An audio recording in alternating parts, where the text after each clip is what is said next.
Всем привет, это «Будни трутни», и мы тут исторической реконструкцией пытаемся заниматься. Сегодня поговорим о вязании иглой. Я опять хотела сделать маленькое промежуточное видео между большими роликами, но копнула на полный штык, разобралась в том, чего не могла понять много лет, и видео получилось достаточно большое. В конце ролика, кстати, будет важное объявление. Досмотрите до конца. Надо сказать, что я воспринимаю свой канал как такую ремесленно-реконструкторскую антологию. И рано или поздно нужно было рассказать про вязание иглой.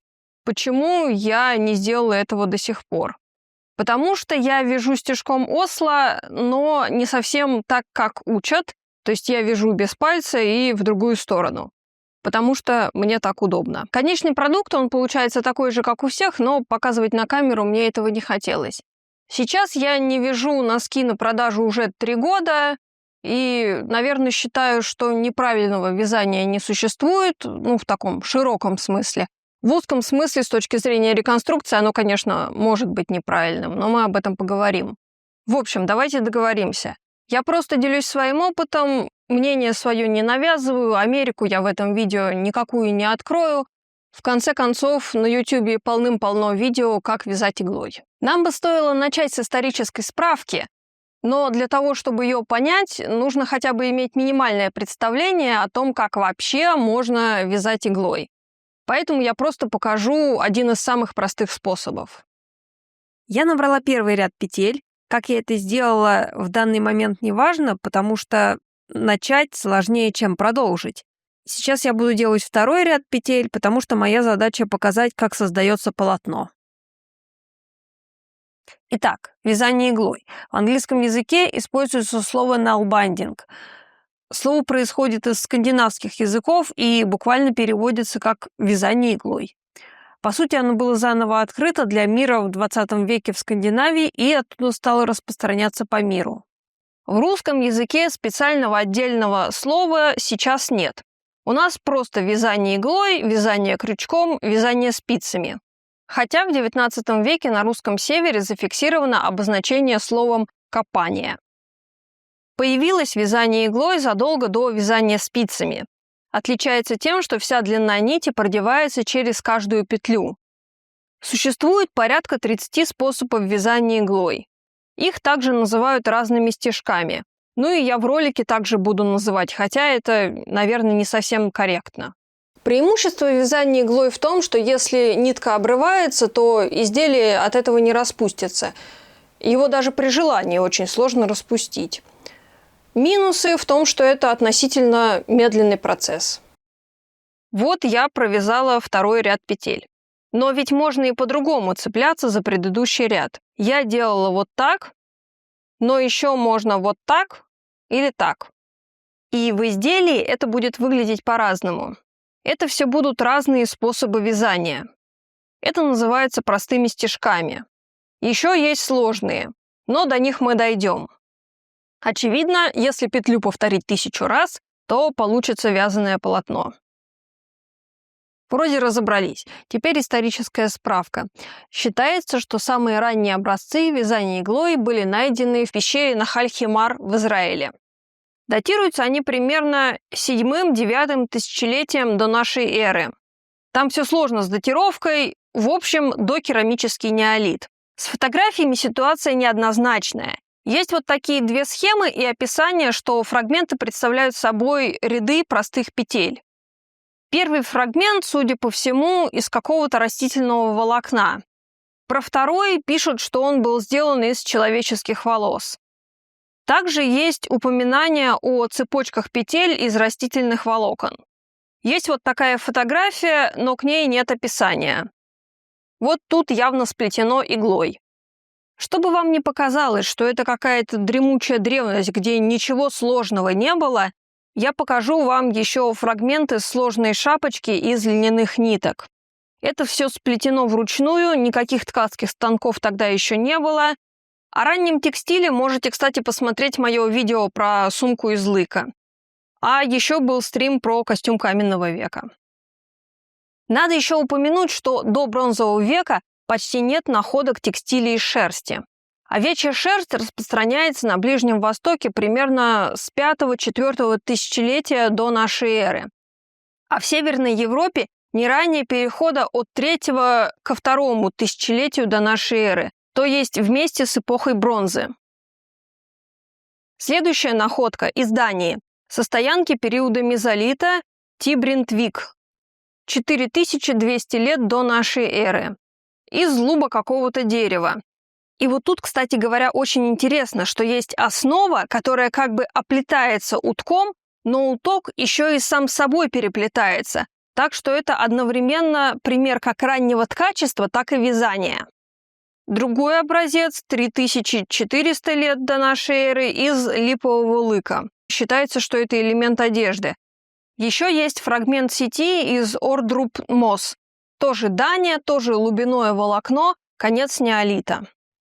Бейдж-Султан-Хююк, Турция, около 1900 года до нашей эры. Это уже бронзовый век. Фрагмент из конопли содержит индикатин, то есть окрашен в синий цвет. Скорее всего, вайдой.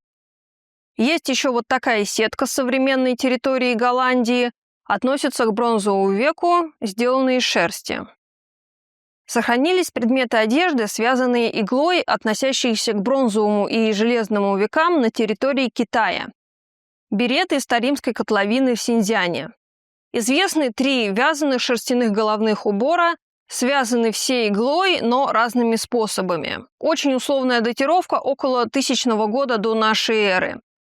Вообще там найдены мумии с полными комплектами одежды и много смешных шапок, но их мало кто видел, потому что из китайского интернета очень плохо просачивается информация. Кстати, все использованные в видео статьи я выложу на Бусти. К периоду римского железного века относится большая коллекция носков из Египта. Всего в разных местах найдено около 115 носков.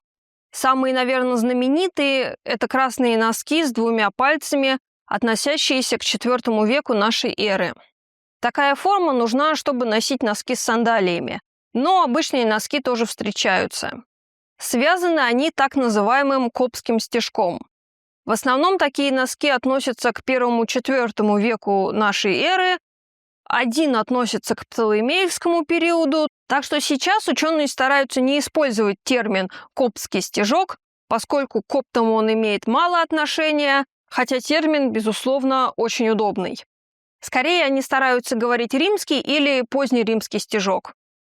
Визуально эта вязка очень похожа на вязание спицами, но нет, это не спицы, это игла. Отличить можно только если держите в руках образец, или есть макрофотография, но тут уже менее точно. В вязании иглой в петле нитки находят всегда друг на друга, а в вязании спицами нет, но не всегда. Носки в Египте обычно невысокие, поднимаются немного выше щиколотки, имеют разрез спереди и завязки. Довольно часто носки вязали полосатыми, чаще это детские носки, но взрослые тоже такие бывают. Помимо того, есть и другой стежок того же периода с той же территории. До этого мы смотрели на простой стежок, а вот это уже сложный. В Египте носки, связанные сложными стежками, встречаются реже, чем носки, связанные коптским стежком. В сохранившихся образцах использовано множество типов стежков. В Музее культур в Базеле есть крупная коллекция египетских носков, и они связаны 9 разными стежками. Эти носки сложной вязки, чаще выше простых, иногда доходят аж до середины голени. На таких носках реже бывает разделение на 2 пальца, но все же бывает. В целом более плотная вязка, из-за чего носки получаются более толстые. Выдвигалось предположение, что это на зиму, но из льна такие носки тоже есть, так что не факт, что они зимние. Особо, наверное, стоит упомянуть фрагменты носков из Дура Европас. Это Сирия, около 265 года нашей эры. Это очень редкий пример носков с вывязанным объемным орнаментом.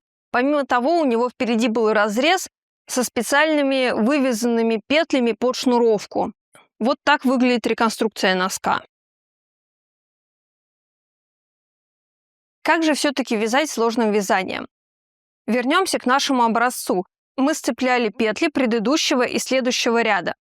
Если мы начнем еще и сцеплять каждую следующую петлю с предыдущей, то общая картина изменится. А еще можно сцеплять следующую петлю не за предыдущую, а за ту, которая была 2 или 3 петли назад. Таким образом, можно получить огромную вариативность способов вязания.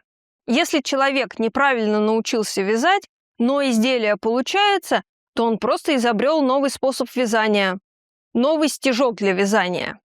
И если в истории это так может работать, то у реконструкторов проблема, что мы должны разобраться и воспроизвести, что они там напутали. И после этого вязать носки согласно вязке реконструируемого периода и региона. К сожалению, большинство всегда вяжет носки стежком Осло. И я тоже. Стежок Осло так называется, потому что его первая находка была в городе Осло. Так вообще названия в археологии обычно и даются по месту первой находки. Но обычно потом находится более ранняя вещь, связанная тем же стежком, и вообще в другом регионе. Начинается путаница, у каждого стежка получается несколько названий, так что ученые попытались это все как-то обобщить и классифицировать. Маргарет Хальт попыталась разделить разные способы вязания по типам. У нее нарисованы схемы и описан словами процесс действий. Соответственно, каждому такому описанию присвоен номер, и самый простой стежок – это тип 1А. В нем участвует одна петля. То есть вы одну петлю создаете и используете одну предыдущую. Чуть сложнее – 2А. Тут вы используете 2 предыдущие петли. 3А, когда участвуют 3 предыдущие петли. А, Б и С – это то, как можно пропустить иглу относительно этих петель и так далее. Также она приводит схемы на 4, на 5, на 6 и на 7 петель. Эта система не позволяет описывать новые способы вязания. Она только классифицирует имеющиеся, и то не все. Но это не единственный способ записи и описания вязания иглой. Еще из наиболее известных есть код Хансена. Эгон Хансен предложил описывать, как идет нить, используя буквы У и О. Они обозначают прохождение каждой нити в стежке относительно предыдущей. Ну, то есть над или под. Давайте я вам просто картинку покажу, потому что объяснить словами я это не могу. Возможно, в мире существуют люди, которые этот код понимают без картинок, но это точно не я. По мне лучше рисовать, как идет нить, чем записывать так. Это у нас, кстати говоря, наследие эпохи без видео. Мы до сих пор не можем к научной статье прикрутить видео, нужно обязательно текстом описывать. Код Хансена тоже, кстати, не все способы вязания может описать, но он явно более функциональный, чем классификация Хальт. Ну и надо сказать, что, несмотря на все старания ученых, в быту люди все равно используют названия Коптская, Йорк, Мамин, Осло и так далее. Кстати, существуют еще другие способы классификации, но это уж совсем сложно, в этом я не разобралась. А что у нас там с находками вязания в Европе в Средневековье? Тут не так густо, как в Египте, потому что климат не способствует сохранности текстиля. В Йорке, в Англии, на улице Киппергейт обнаружен носок, датируемый 930-975 годами нашей эры, эпохой викингов. Довольно простой стежок назван, соответственно, Йорком или Киппергейтом. Носок короткий, ниже щиколотки, с разрезом, очень мелкая вязка. Примечательно, как много рядов пришлось связать, чтобы этот носок создать. Эура, Финляндия. В женском захоронении найден фрагмент, видимо, варежки или мешочка из желтых, красных и синих полос. Датирован около 1000 года. Судя по всему, выглядел очень нарядно. Это не единственная находка. В Финляндии зафиксировано несколько способов для вязания иглой. Все они довольно сложные и интересные. Носок из Упсалы датирован около XIV века, стежок Мамин. Варежка из Лунда, смутная датировка, но чаще упоминается XV век, стежок Осло. Варежка из Осле-Мос, Дания, XVI-XVII век, украшена бахромой на запястье, сама натурального цвета, а бахрома из красных и зеленых нитей. На Руси вязание иглой, разумеется, тоже было. Начиная с XI века на Руси и в Восточной Европе вообще находят носки, варежки, шапки и прочие вещи. Примечательны носки из Пронска, найдены в захоронении вместе с ботинками на ногах покойной. Пишут, что верхний их край был выше колена. Это прям чулки получается. Цвет, вероятно, был красным. Датируется XII веком. Еще из интересного есть шапка, найденная в Новгороде, которая закрывает голову и спускается на шею. Шапка-шлем еще ее называют. Я его забыла упомянуть, когда делала видео про худы, но хоть здесь упомяну. Также в Новгороде нашли носки, стельку и рукавицы. Это все XIII и XIV век. Кстати, почти все найденное в Новгороде, а это 43 фрагмента на момент 2011 года, сделаны из шерсти и всего 2 образца из растительного волокна. Самая популярная вязка 2А по хальт, то есть осло. Вторая популярности 3А. Но есть и гораздо более сложные стежки, особенно в этнографии. К концу XIV – началу XV века относится клобук преподобного Кирилла Белозерского. Хранится он в Кирилло-Белозерском музее-заповеднике. Там же находится власеница Нила Сорского, это XV век, она, кстати, из жесткой верблюжьей шерсти. Еще есть белый клобук XIV века, принадлежавший архиепископу Новгородскому Василию Калике. Что касается Центральной Европы, вязаные иглой вещи там тоже есть. Правда, это все разные детали литургического облачения священников высокого статуса, аббатов и епископов.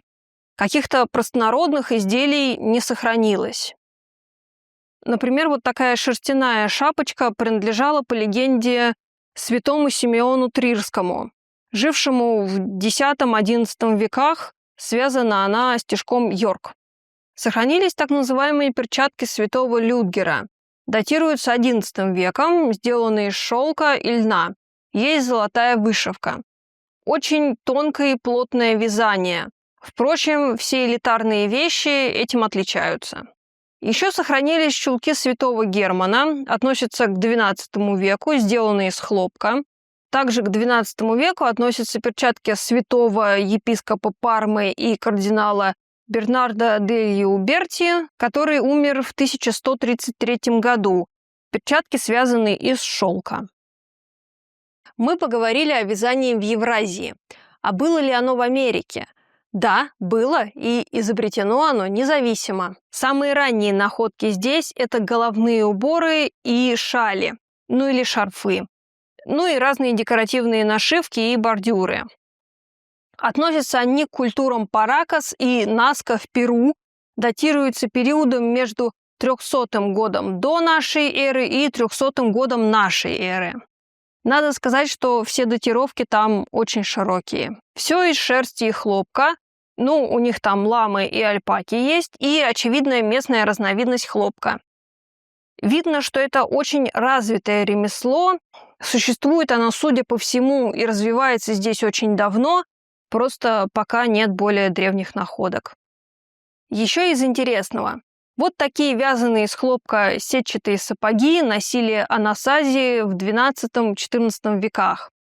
Там травяная подошва, типа как у сандалий, а все остальное из хлопка и оплетено шерстью койота или собаки.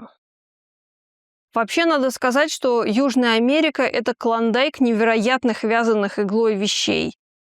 Как насчет вот такой шапки с рожками? А шапки с птичкой? А шапки с собачкой, кормящей щеночков? К сожалению, у них у всех очень широкая датировка с X до XV века. Я оставлю в описании ссылку, где я это все нашла. Есть очень большой интересный сайт про вязание иглой, обязательно посмотрите. Традиция вязать иглой в Южной Америке местами сохранилась до современности, хотя, конечно, спицы ее вытесняют. Ну и, наконец, нужно, конечно же, упомянуть папуасов на Новой Гвинее. У них тоже есть свой способ вязания иглой. Когда он здесь появился, неизвестно, но выглядит очень самобытно. Используются растительные волокна, нити скручиваются вручную, без веретена, вяжут в основном сумки-сетки. Мне очень нравится, как здесь женщины делают вот это специфичное движение рукой, когда наматывают на пальцы нитку, чтобы протащить ее через предыдущие петли. Нам нужно еще поговорить об иглах для вязания. Понятно, что находят их нечасто, но тем не менее такие находки есть. Изготавливались из кости, дерева, железа или бронзы. Вот, например, из Дании эпохи бронзы. Их условно разделяют на два типа. Одноконечные – это те, которые с одним рабочим заостренным концом и более плоским концом с отверстием для нити. И двуконечные, то есть с двумя рабочими концами и отверстием, смещенным ближе к центру иглы. Какие для шитья, какие для вязания иглой, а какие для плетения сетей, мы точно не знаем. Вот иглы из Древней Руси. Длина игл составляет где-то от 6 до 15 сантиметров. В Новгороде, правда, есть совсем огромные экземпляры, до 19-23 сантиметров. А вот, кстати, игла из античного Рима. Она с несколькими отверстиями, такое тоже бывает. Это для складывания и продевания длинного хвоста нитки. Иглы я и покупала, и сама делала, и для себя поняла, что мне удобнее всего вязать вот такой современной металлической иглой из магазина. У нее достаточно острый кончик, достаточно она короткая, чтобы быть удобной. Делала вот такие деревянные и вот такие костяные и из рога. Периодически мне говорят, что они слишком короткие, но на самом деле тут кому что больше нравится, кому что удобнее. Я вот очень не люблю длинные иглы. А еще в магазинах продаются вот такие пластиковые. В общем, как вы видите, есть из чего выбрать и подобрать для себя самый удобный вариант. Мы, наконец, приступаем к вязанию. Нитки. Я буду вязать троицкой пряжей деревенькой. Она полностью шерстяная и довольно толстая. Еще можно вязать из селены от той же фабрики. В принципе, подойдет любая довольно толстая пряжа. Нитку я беру длинную, примерно 3-4 метра длиной, и протаскиваю ее через ушко 2 раза.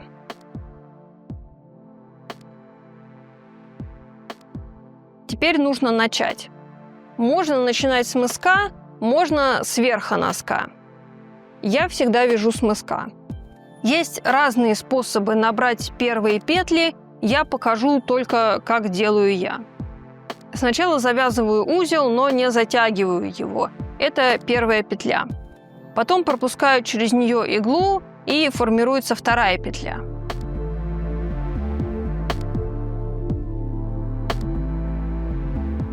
Напомню, что это будет стежок Осло, и в нем участвуют как раз 2 петли. Завожу иглу в ту петлю, которая сделана первой, оборачиваю ее вокруг иглы и пропускаю иглу под всеми оставшимися нитями.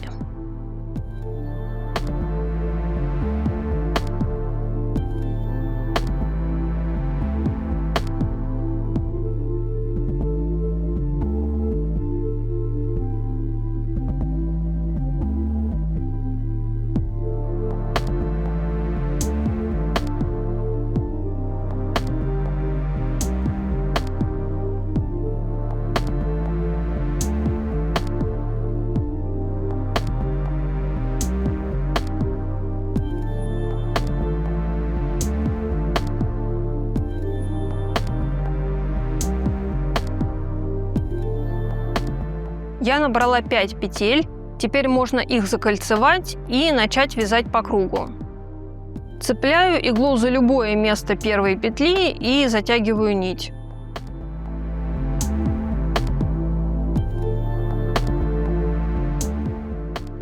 Получается, что петли собрались вместе в кружок. Продолжаю вязать цепочку петель, но в этот раз пропускаю нить через самое начало вязания. Сейчас так получается, что я вяжу по часовой стрелке. Мне так неудобно. И мне бы повернуть в другую сторону, чтобы вязать против часовой.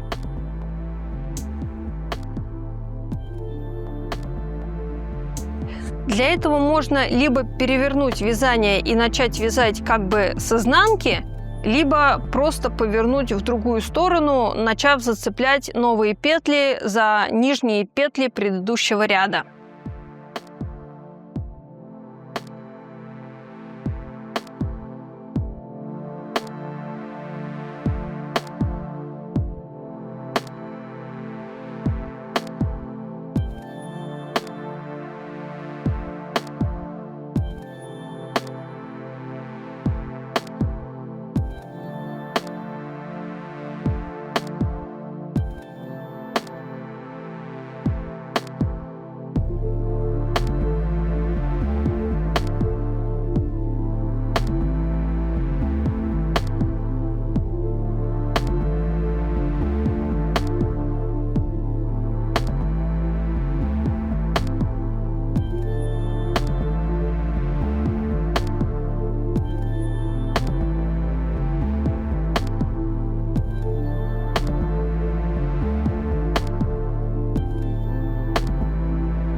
Чтобы носок расширялся, нужно прибавлять петли.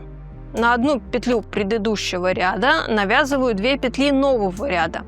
Таким образом, носок расширяется довольно быстро. Можно через одну, то есть в одну петлю предыдущего ряда 2 новые, в следующую предыдущего ряда 1 новую, в следующую опять 2 и так далее. Где заканчивается один ряд и начинается следующий, я не в курсе. Я петли не считаю и никаких маркеров не ставлю. Прибавки делаю хаотично и чисто по ощущениям. Разумеется, это все можно считать. Для тех, кто любит считать, есть вот такие схемки.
Я, в принципе, набрала нужную ширину. Теперь провяжу пару рядов без прибавок, а потом буду прибавлять по 3-4 петли за ряд.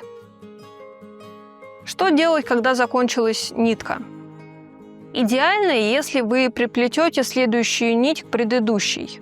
Концы старой и новой нити распушаются и скатываются вместе.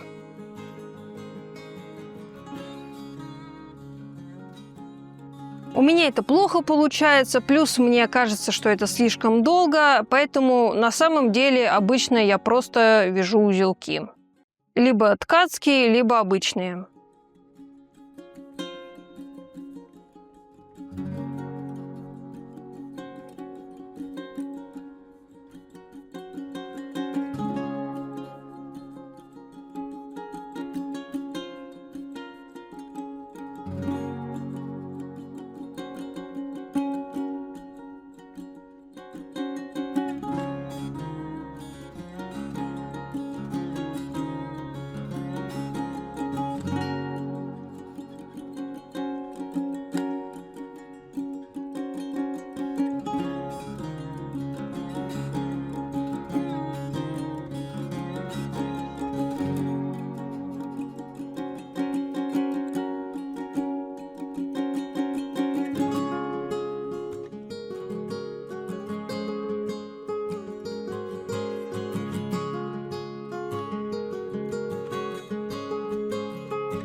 Мы добрались до вывязывания пятки.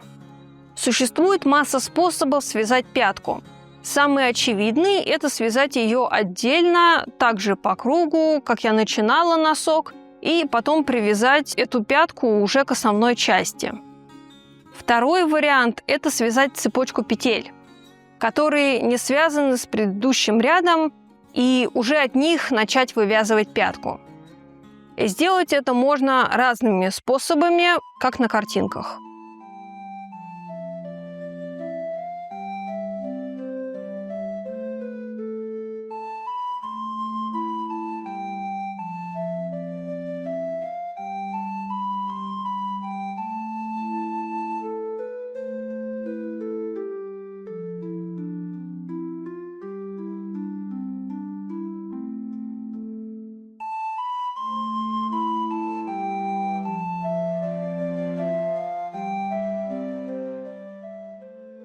Сколько делать петель, я узнаю, просто прикинув по ноге.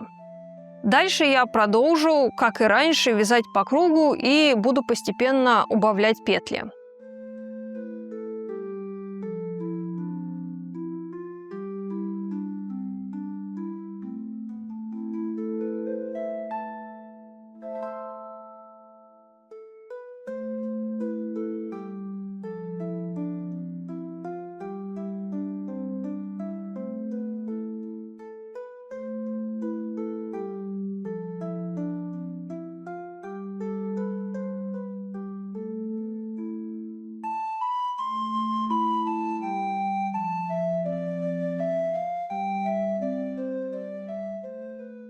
Первые полкруга пройду без убавок.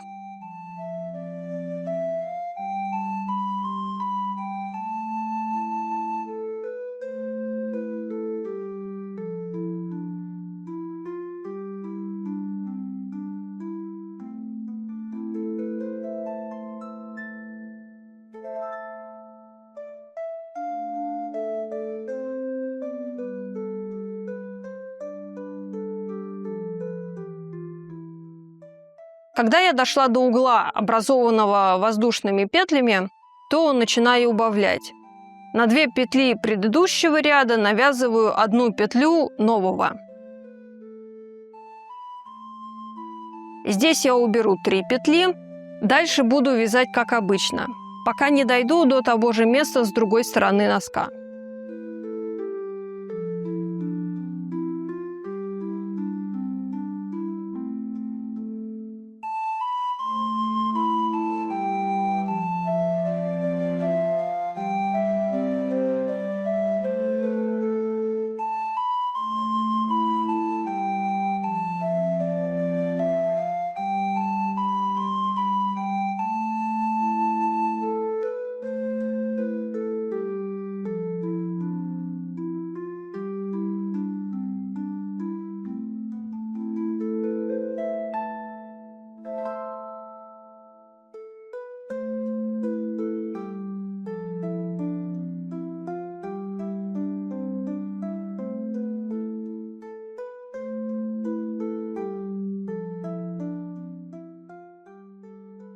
Можно, кстати говоря, навязывать на 3 петли предыдущего ряда одну нового. Хотя, конечно, носок в таких местах становится слишком прозрачным. Дальше так и хожу по кругу в одних и тех же местах, убавляя петли.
Чем ближе к закрытию пятки, тем больше петель нужно убавлять.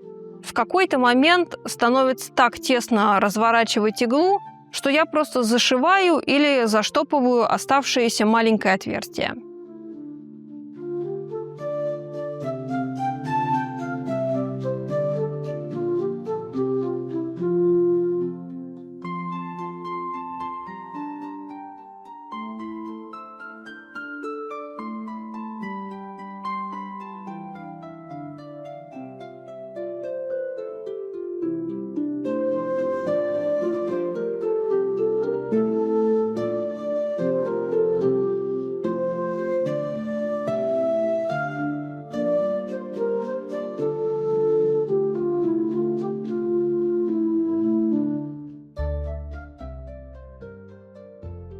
Теперь вывожу нитку наизнанку и завязываю узелок.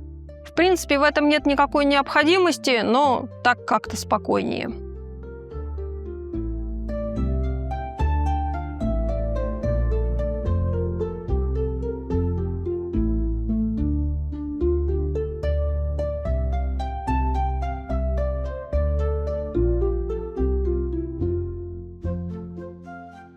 Тут можно было бы нитку отрезать и идти привязывать заново, чтобы вязать верхнюю часть носка. Но мне очень не нравится привязывать нитку заново. Тогда получается новый несуразный ряд, который непонятно как присоединить к уже связанному. Так что я проплетаю нитку по правой стороне пятки с внутренней стороны и вывожу в правый верхний угол подъема носка.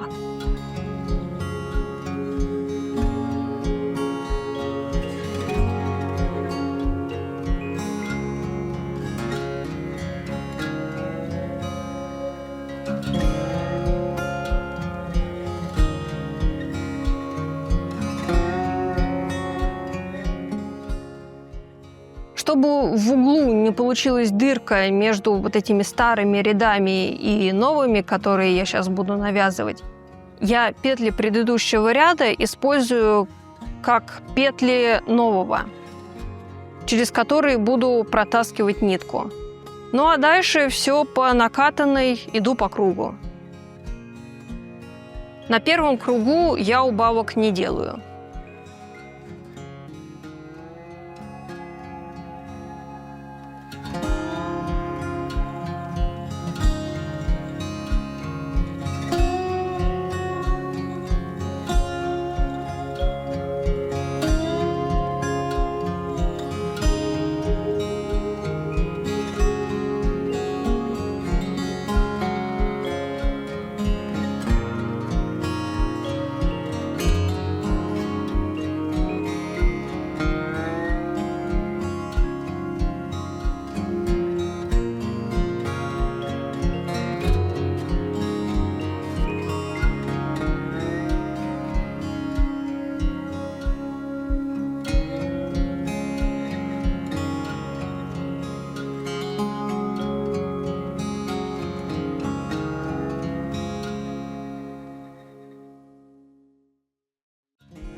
На втором кругу убираю 2 петли с обеих сторон, все там же в углу.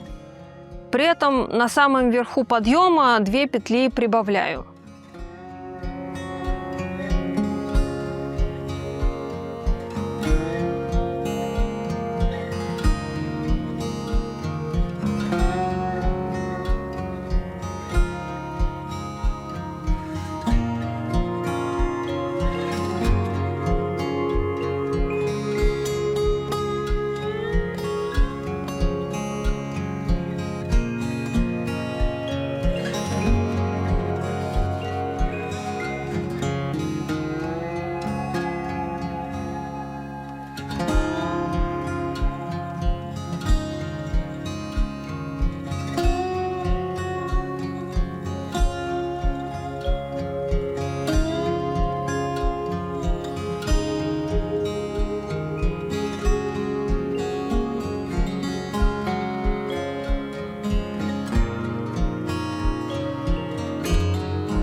Дальше по обстоятельствам убавляю или вяжу прямо.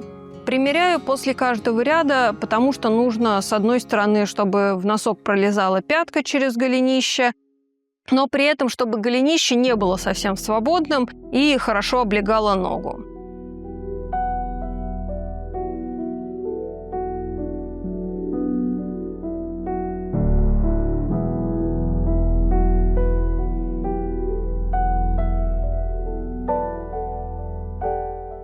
В принципе, все. Осталось завязать узелок.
Второй носок я обычно вяжу одновременно с первым, чтобы не забыть, где я что убавляла, а где прибавляла.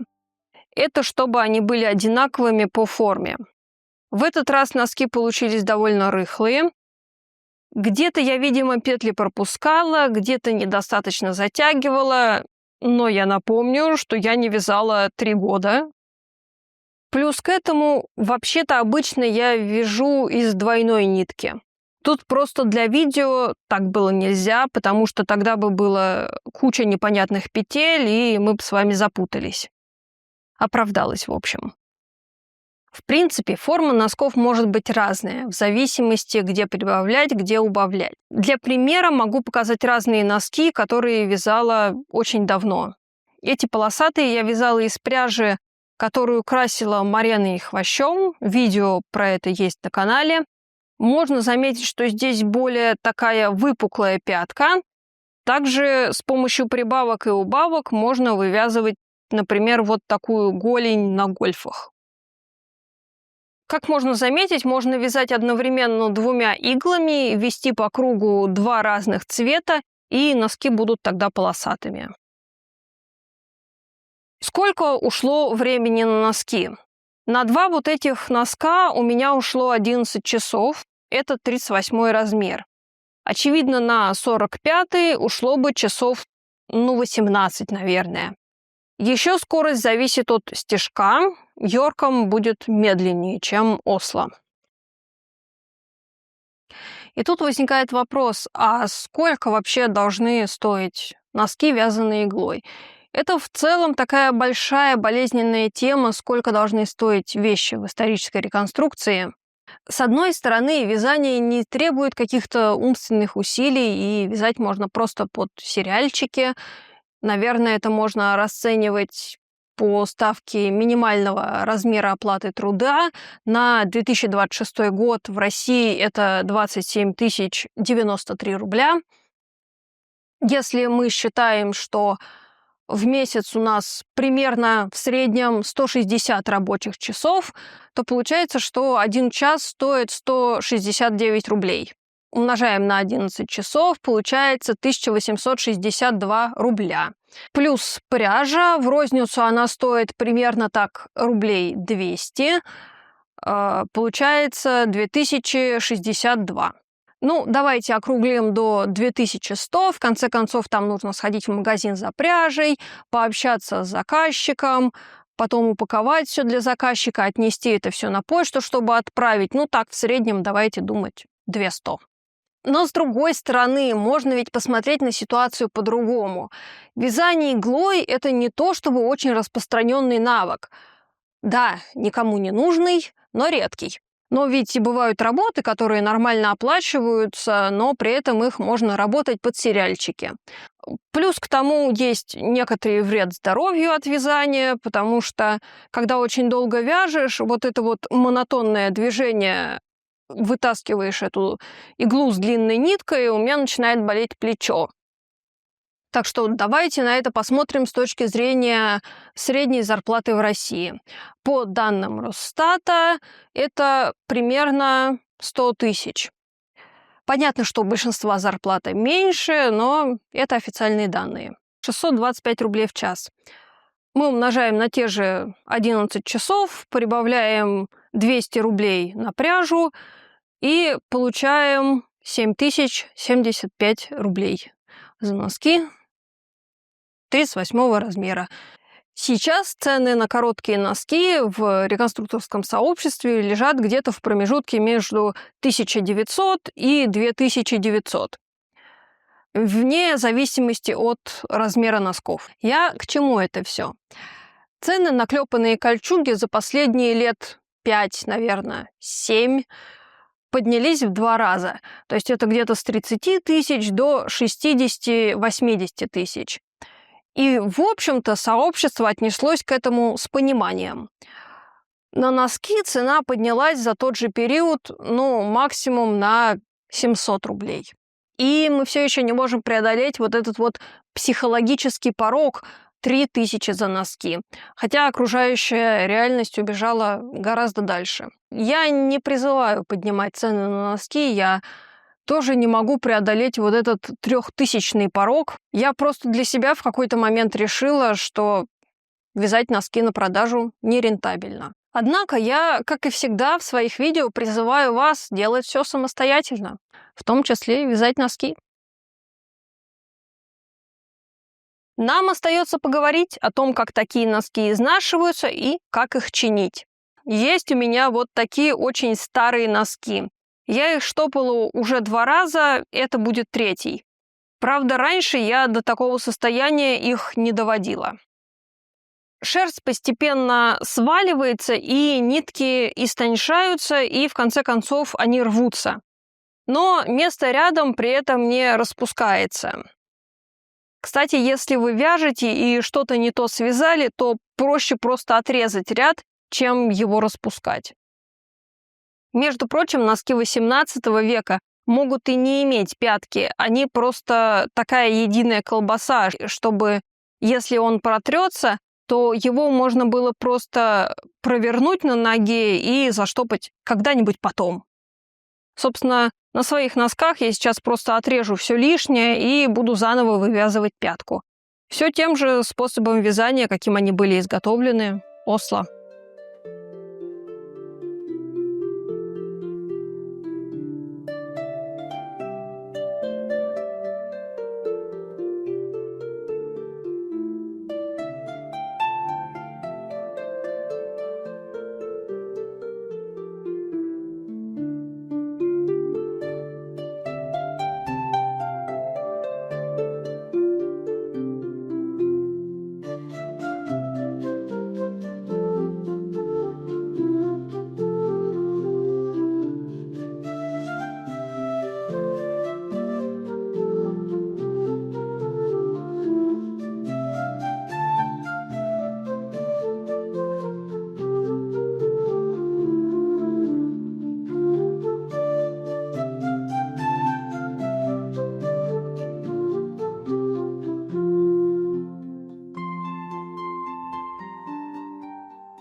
В Северной Европе, в Египте, в Иране, на Новой Гвинее и в Перу можно говорить о непрерывной традиции вязания иглой с древнейших времен.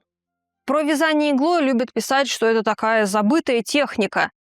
Но сейчас огромное количество реконструкторов и просто любителей вязания заново освоили технику, и ее уже никак нельзя считать забытой. Что касается истории вязания на спицах, тут вопрос я так глубоко не изучала. Кстати, на спицах я вязать не умею. Нам нужно еще раз вернуться в Египет. Как вы уже поняли, Египет богат на находки текстиля.